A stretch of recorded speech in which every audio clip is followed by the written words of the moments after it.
अस्सलाम वालेकुम, आप देख रहे हैं डेली जंग हेडलाइंस। हुकूमत ने मुल्क भर के बिजली सारिफीन को बड़े रिलीफ से महरूम कर दिया। हुकूमत ने प्रोटेक्टेड सारिफीन के सिवा बिजली के बिलों पर वन स्लैब बेनिफिट खत्म कर दिया। बेनिफिट के तहत 150 यूनिट इस्तेमाल करने पर पहले 100 यूनिट 13 रुपए 48 पैसे में पड़ते थे। बाकी 50 यूनिट के 18 रुपए 58 पैसे फी यूनिट के हिसाब से वसूल किए जाते थे। लेकिन हुकूमत ने बिजली इस्तेमाल करने वालों को इस हक से महरूम कर दिया। तमाम 150 यूनिट पर अब सारिफीन से 18 रुपए 58 पैसे फी यूनिट वसूल किए जाएंगे। हुकूमत ने प्रोटेक्टेड सारिफ का पैमाना भी तब्दील कर दिया। मुसलसल 6 महीने 200 यूनिट से कम बिजली इस्तेमाल करने वालों को ही अब प्रोटेक्टेड सारिफ तस्वुर किया जाएगा। बाकी सारिफीन के लिए 1 से लेकर आखिर यूनिट तक बिल आखिरी स्लेब के मुताबिक ही लिया जाएगा। सैलाब से मुतासरा इलाकों में वबाई अमराज तेजी से बढ़ने लगे। खैरपुर में गैस्ट्रो से 2 बच्चियां चल बसी। दादू, मेहर, जूही और भान सईदाबाद में तूफानी हवाएं। जूही के रंगबंद में कटाव जारी। सक्खर में साले पट के करीब पानी के दबाव के बायस सेम नाले का पुल टूट गया। बारिश ने खुले आसमान तले सैलाब मुतासिरीन की मुश्किलात बढ़ा दी। ठट्टा सजावल मकली में सड़क किनारे पनाह लिए खानदान अब भी हुकूमती इमदाद के मुंतजिर। पाक फौज की सैलाब मुतासरा इलाकों में इमदादी सरगर्मियां जारी। पाक आर्मी हेलीकॉप्टर्स की महसूर अफराद को निकालने के लिए 498 परवाजें की गईं। हेलीकॉप्टर परवाज से तकरीबन 60 टन इमदादी सामान सैलाब मुतासरीन तक पहुंचाया गया।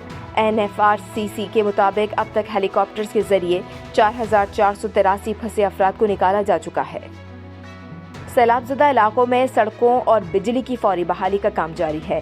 M8 के ऑपरेशनल सेक्शंस पर लैंडस्लाइडिंग क्लियर कर दी गई। गवादर, अवारान, खुजदार और रतुडेरू के करीब ट्रैफिक बहाल। वजीर आजम शहबाज शरीफ ने बलूचिस्तान की आखिरी शाहराह ट्रैफिक के लिए बहाल करने पर NHA को शाबाश दी। कहा, दादू ग्रिड स्टेशन की हिफाजत के लिए 36 घंटे में 3 किलोमीटर का बंद बांधना लायक तहसीन है। कराची में आज फिर गरज चमक के साथ बारिश की पेशगोई। मीरपुर खास, ठट्टा, मिट्टी, उमरकोट, बदीन और थरपारकर में भी बरसात का इम्कान। गुज़िश्ता रोज की तूफानी बारिश के बाद कराची के मुख्तलिफ मकामात पर पानी जमा। MA जिना रोड और उर्दू बाजार में पानी और कीचड़ जमा होने से मैटरनिटी अस्पताल के अमले और मरीजों को मुश्किलात का सामना। इमरान खान ने नए आर्मी चीफ की तैनाती का मामला नई हुकूमत के आने तक मौखर करने की तजवीज़ दे दी। एक इंटरव्यू में इदारों पर एक बार फिर तनकीद। कहा, इलेक्शन कमिश्नर के नाम पर डेडलॉक हो गया तो बीच में वो एम्पायर बनकर आ गए कि हम गारंटी देते हैं कि ये आदमी ठीक होगा। इमरान खान ने कहा कि जो लोग अच्छी भली हुकूमत गिराकर इनको लेकर आए हैं उनको खुद से आज ये सवाल पूछना चाहिए कि क्या वो पाकिस्तान का सोच रहे थे, या तो ये लोग बहुत बड़े जीनियस होते, इनका ट्रैक रिकॉर्ड होता कि इन्होंने मुल्क को बेहतर किया है। इमरान खान ने कहा कि आर्मी चीफ का ओहदा अहम है, तकर्रुर मेरिट पर होना चाहिए। इस मेरिट पर तकर्रुरी के लिए आसिफ अली जरदारी और नवाज शरीफ क्वालिफाइड नहीं। वफाकी वजीर इत्तलात मरियम औरंगजेब का कहना है कि जितनी औकात है इमरान खान उतनी बात करें, की जाए और किया जाए का वक्त खत्म हो गया। इमरान साहब पहले फैसला करें आपका मसला क्या है। बैरूनी साजिश, हकीकी आज़ादी, इलेक्शन कमिश्नर, करप्शन का NRO, क्या मसला है। इमरान खान का मकसद इलेक्शन नहीं, अपने मुकदमात खत्म कराना है। वो फराह बूगी और बुशरा बीबी के लिए NRO मांग रहे हैं। इमरान खान की हसरत है कि वो अपनी मर्जी का आर्मी चीफ लगाएं। आर्मी चीफ का तकर्रुर करना हुकूमत का आईनी और कानूनी इख्तियार है और वो ये हक अदा करेगी। वफाकी वजीर दिफा ख्वाजा मोहम्मद आसिफ की गुफ्तगू। कहा, आर्मी चीफ की तकर्रुर में 2.5 माह बाकी हैं, अभी इस पर गौर का प्रोसेस भी शुरू नहीं हुआ। इमरान खान एक सोचे समझे मंसूबे के तहत इस मामले को मुतनाज़ बना रहे हैं। शाहिद खाकान अब्बासी ने कहा कि क्या इमरान खान के ताज़ा बयान का मतलब ये है कि पाकिस्तान फौज में कोई भी लेफ्टिनेंट जनरल आर्मी चीफ बनने का अहल नहीं? क्या इमरान खान की सियासत इसके गिर्द घूमती है कि आर्मी चीफ कौन होगा? क्या इमरान खान ने आइन पढ़ा है? इन्हें मालूम होना चाहिए कि आर्मी चीफ की तैनाती वजीर आजम का सवाबदीदी इख्तियार है। इमरान खान ने अमरीकी CIA के तज्जियाकार, साबिक सिफारतकार और लॉबिस्ट रॉबिन राफेल से मुलाकात की तस्दीक कर दी। कहा, रॉबिन राफेल को पुराना जानता हूँ, वो अमरीकी हुकूमत के साथ नहीं थिंक टैंक के साथ हैं। अमरीका के साथ हमारे बिल्कुल ठीक ताल्लुकात होने चाहिए मगर हमें इस्तेमाल ना किया जाए। मेरी अमरीका से कोई टेंशन नहीं थी। बाहिमी ताल्लुकात में मसाइल आते हैं, हल हो जाते हैं, इसका मतलब ये नहीं कि कुट्टी हो जाती है। मस्जिद नबवी में पेश आए अफसोसनाक वाक़े पर शेख रशीद, फवाद चौधरी और दीगर के खिलाफ मुकदमात के खिलाफ दरख्वास्तों की समाअत। Chief justice Islamabad high court ने रिमार्क्स दिए कि गैर ज़रूरी हिरासा न किया जाए। بلا وجہ لوگوں کے خلاف مقدمات درج کرنا اچھی بات نہیں، وہ کام نہ کریں جو ہمیشہ سے ہوتے رہے ہیں۔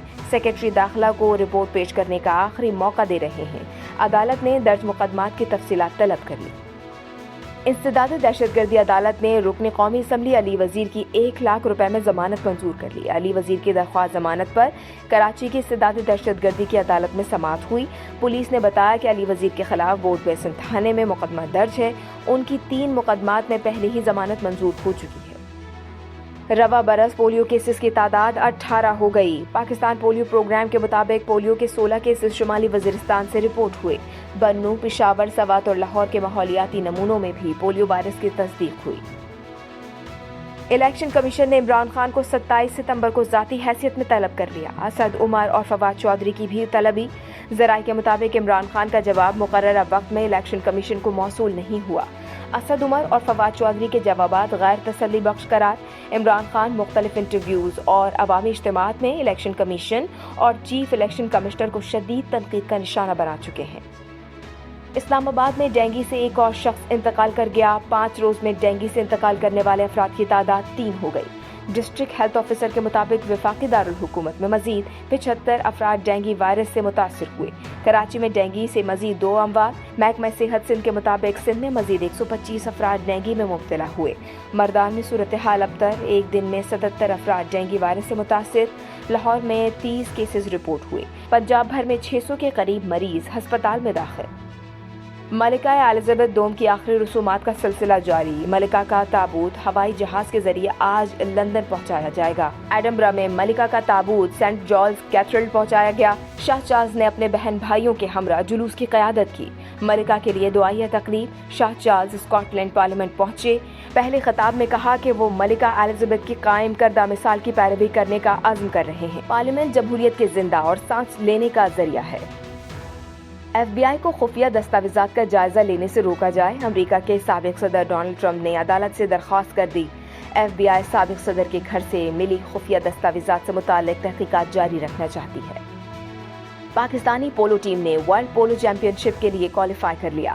قومی پولو ٹیم نے عالمی مقابلوں کے لیے زون ای سے کوالیفائی کیا۔ ورلڈ پولیو چیمپئن شپ امریکہ کے شہر ویلنگٹن میں 26 اکتوبر سے 6 نومبر تک منعقد ہوگی۔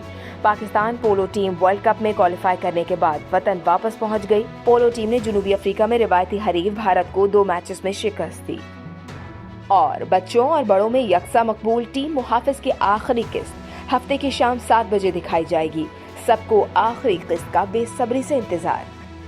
آپ دیکھ رہے تھے ڈیلی جنگ ہیڈ لائنز۔ مزید جاننے کے لیے سبسکرائب کیجیے ڈیلی جنگ یوٹیوب چینل اور لائک کیجیے ڈیلی جنگ فیس بک پیج۔